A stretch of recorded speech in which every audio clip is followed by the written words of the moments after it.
those are always my go-to for Zeldas. And for those games, like, you're constantly fighting through the whole thing. So like you're always doing something. So I don't know. I'm totally willing to try it. I love it. I mean, it looks beautiful. I love the stuff that they've implemented. We'll just have to see. I'm of course again giving them the benefit of the doubt. Yeah, absolutely. Because they know what they're doing, and they've never disappointed me, so I have no reason to doubt them at this point. But that was just something that kind of came to mind as I was watching and playing, and for sure. So yeah, I wonder how it's gonna feel over an extended period of time. Yeah, that's interesting. One thing I kind of got from watching the gameplay is that it looked like that sort of open region might be one that you travel through repeatedly. I'll be curious if maybe their way of managing that is just continual speed buffs, and so maybe by the end of the game, that distance that was so long in those first few hours is now like 10 seconds. Well, I don't think they've said anything about this, but I'm pretty sure they're going to have some kind of teleportation system. There is a fast travel. They've always had that. Like Yeah. they've always had, the bird or the twister, whatever it is.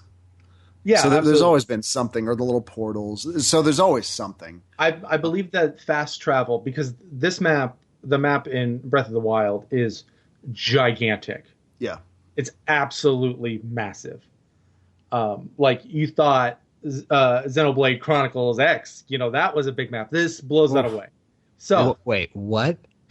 Xenoblade Chronicles X for Wii U. Oh no, I know, but wasn't that like wasn't that like Witcher and Skyrim combined? And now you're saying it's even bigger than that? Yep, it is. So in order to traverse that, because you can go on foot, like have at it. But I believe that Nintendo said that the fast travel mechanic is tied to the shrines that you find throughout the world, and there are more than 100 of those. So hopefully that's enough. Those are good enough checkpoints to be able to bounce around as you discover them and unlock those secrets and all that. I tell you what, though, man, that moment where the game begins and you walk out and you look over everything. Oh man, what a beautiful moment that is. It's just, I mean, we've even seen it in the trailers and the gameplay so far that they've showed, but like when you yourself just walk out and you just get to slowly pan over everything, the mountains and the valleys and the rivers, the trees, just everything. You just see everything in the distance. Oh, I cannot wait to play that game. On Wii U or NX? NX, of course. No, I had to ask. I'm not wasting my money on any more NX stuff. You mean Wii U stuff? Oh yeah, I'm sorry, Wii U stuff. I'm still fighting with myself about the Shimiga. I keep calling it by its old name. The Shimigami Tensei game. Yeah, I believe it's called Tokyo Mirage. Tokyo Mirage Sessions. Yeah. Thank you. Yeah, that's the only other thing that I'm considering getting, but I don't know.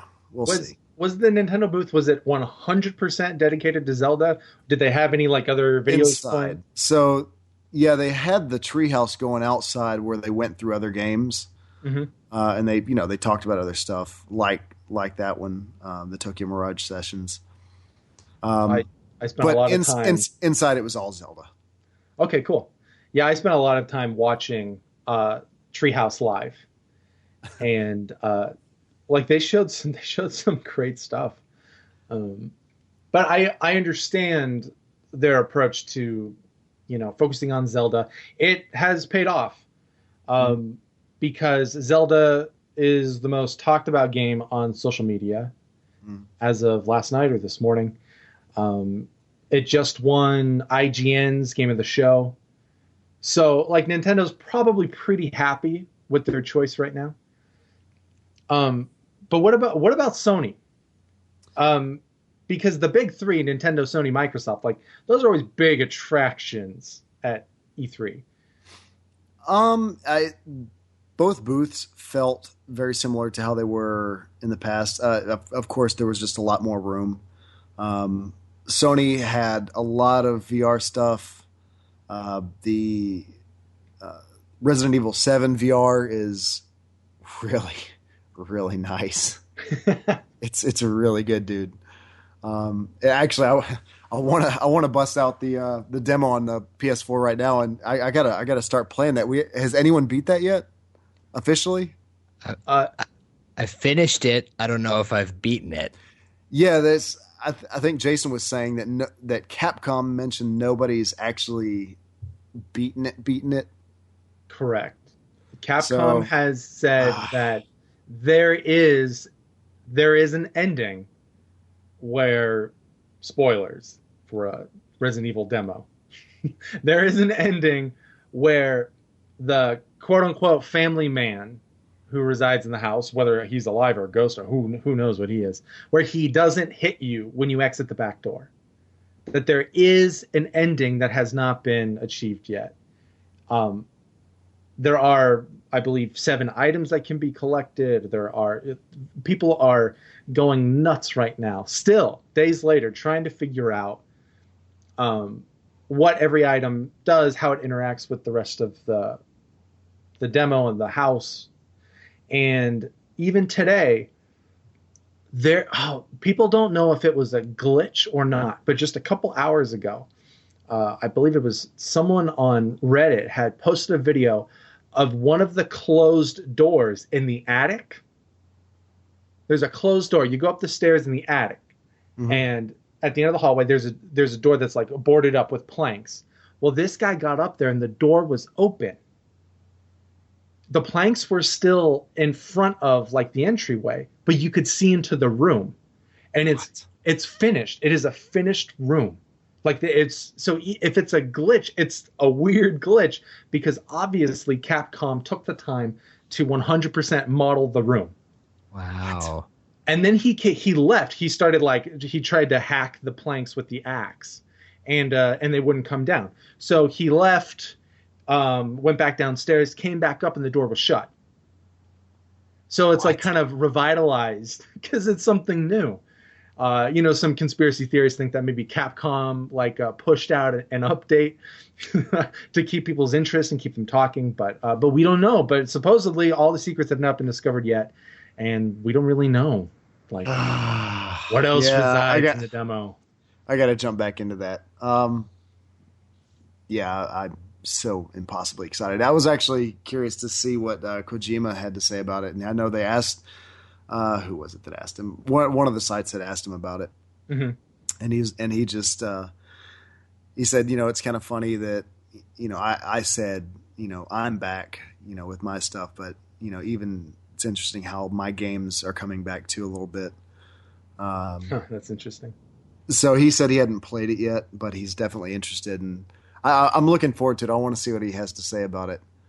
Because obviously, everybody's made that comparison. Even, they even pulled the PT demo. So, yeah, I'll be curious to see what he says about that. But, for the rest of the show, there was so much. There was so much good stuff. But like I said, a lot of it's behind closed doors, and a lot of it was just kind of people going into the little theaters and watching others play or just watching the trailers. Sure. I actually had more fun going through all the indie stuff. I know you were asking about PlayStation and Xbox. That's what I like. And I wish they had done more of that in their presentations. Yeah. I think we had talked about that for PlayStation. They had an incredible show, but it was definitely noticeable that they didn't have all the indies, or they didn't show off all the indies like they normally do. Yeah, as interesting as the conferences can be, what's sometimes more interesting are all the little announcements that come out during the first 2 days of the actual show. Because you hear about oh yeah, this game was there, that game's there. Oh, by the way, Robinson from Crytek is a launch title for PSVR, but they didn't mention that in their conference. I know, that was... and the trailer looks phenomenal. I know they had already shown it once, but right. That's something you show off. It is something you show off. What indie darlings did you find this year? What are the gems? There was a lot. I finally got to play Cuphead. Oh man, it's a lot of fun. It is fun. The visual style is just fantastic.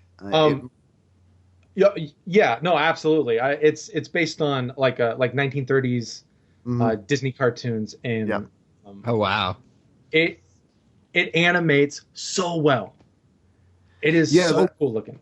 It really doesn't look like a game. It looks like an old cartoon. Yeah. The animations, the lines, everything, your character moving across the backdrop. There's no, you don't look at it and say, oh, my character is, how do I put it? My character is on, it just doesn't look like a game. I don't really know how else to say it. It looks so seamless, the way they've done the art style. So that was a lot of fun.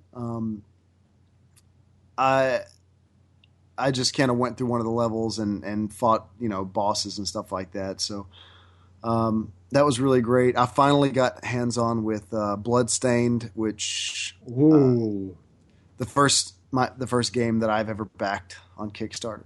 Yeah. Of course, that's Igarashi Koji's kind of debut game as he's gone off on his own. He's the guy who was kind of the head of Castlevania for a long time, and made a lot of people's favorite Castlevania, Symphony of the Night. So he's gone off and he's working on his own project. They just had one small level that was on a ship, which it looks great. It's Castlevania. There's not a whole lot to say. Like, if you like Castlevania, you're gonna like this game because it looks and plays and feels like Castlevania. The enemies are Castlevania. So I'm totally cool with that. I just I've always wanted him to do more and to have a spiritual sequel to Symphony of the Night. So that's coming out or working out really well. Man, I was sitting here going through my notes trying to remember everything. Vampire was there. Vampire looks gorgeous. Oh God, what was that one game? There's this one really bizarre game. I have to get my phone and look at it. Loot. Nuts. Maybe it'll come to me. They had a lot of really bizarre games. I'm trying to look through all my notes here. I don't have it. I think I took a picture of it. That was my notes to myself.